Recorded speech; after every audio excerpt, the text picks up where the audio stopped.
రాజధాని బెంగళూరు రామేశ్వరం కేఫ్లో పేలుడు సంభవించింది.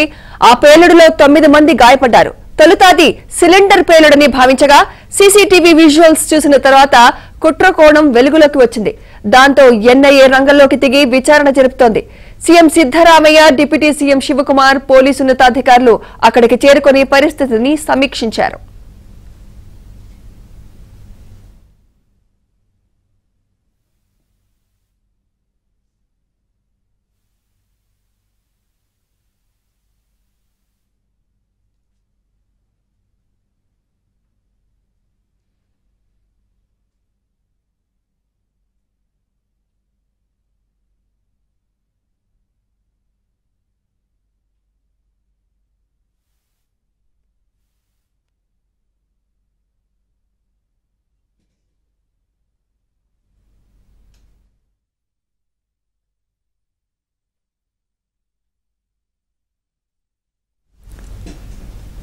మధ్యాహ్నం 1:30 ప్రాంతంలో రామేశ్వరం కేఫ్లో ఈ పేలుడు జరిగింది.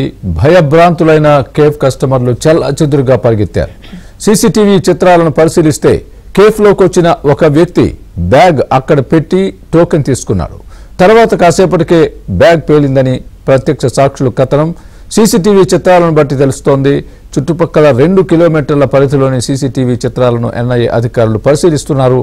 ఈ పేలుడులో హోటల్ సిబ్బంది సహా 9 మందికి గాయాలయ్యాయి. అందులో ఓ మహిళ పరిస్థితి విషమంగా ఉందని చెబుతున్నారు. పెద్ద శబ్దంతో పేలుడు సంభవించినట్లు అక్కడి జనం చెబుతున్నారు. స్టార్టింగ్ ఒకసారి చాలా ఎక్స్ప్లోజన్ సౌండ్ వచ్చింది. మేము ఏమి యూజువల్లీ ట్రాన్స్ఫార్మర్ బ్లాస్ట్ అయ్యి వచ్చును అనుకున్నాము. తర్వాత ఆమెకి వచ్చి ఇక్కడ చూస్తే సిలిండర్ బ్లాస్ట్ అని తెలిసింది. సిలిండర్ బ్లాస్ట్ అన్నాక ఇక్కడ వచ్చి చూసాక ఆమెకి ఇక్కడ సిలిండర్ బ్లాస్ట్ కాదు, వేరే ఎక్స్ప్లోజన్ అయ్యింది. అది ఆమెకి ఇమీడియట్గా వచ్చి చూసాక ఇక్కడ ఆల్మోస్ట్ ఒక 4 to 5 పీపుల్ ఇంజూర్డ్ అయ్యిండారు. దానిలో ఒక లేడీస్ మాత్రమే చాలా గాయాలు అయ్యిండవి. ఆమెకి ఆ లేడీస్ని ఎత్తుకొని హాస్పిటల్కి అంతా చేరించి ఇంజురీస్ పీపుల్ని అంతా ఆమెకి తర్వాత ఈ పోలీసు వాళ్ళు ఫైర్ వాళ్ళందరూ వచ్చారు. వచ్చిన గవర్నమెంట్ వాళ్ళంతా ఇన్వెస్టిగేషన్ చేశారు. అయితే ఏం జరిగిందంటే at 1 o'clock అరౌండ్ మాకు ఇక్కడ సౌండ్ పెద్దగా వినిపించింది. సో వెంటనే మేము పరిగెట్టుకుంటూ వచ్చాము.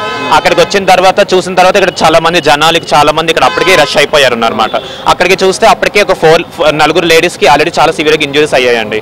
అండ్ ఒక లేడీకి అయితే కంప్లీట్గా ఆవిడ డ్రెస్ అంతా మొత్తం బ్లడ్ కలర్ అయిపోయింది. ఇంకొక లేడీకి అయితే మొత్తం హ్యాండ్ అంతా మొత్తం బాగా ఇంజురీ అయిపోయి బ్లడ్ అంతా వస్తుంది.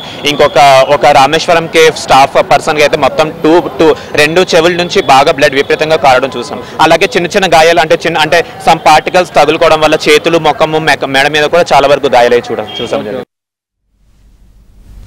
సంఘటనా స్థలాన్ని సీఎం సిద్దరామయ్య పరిశీలించారు. ఇది ముమ్మాటికి ఐఈడీ పేలుడేనని ఆయన నిగ్గు తేల్చారు. ఇది ఉగ్రవాద చర్య అయి ఉండొచ్చన్న కోణంలోనూ విచారణ జరుపుతున్నారు.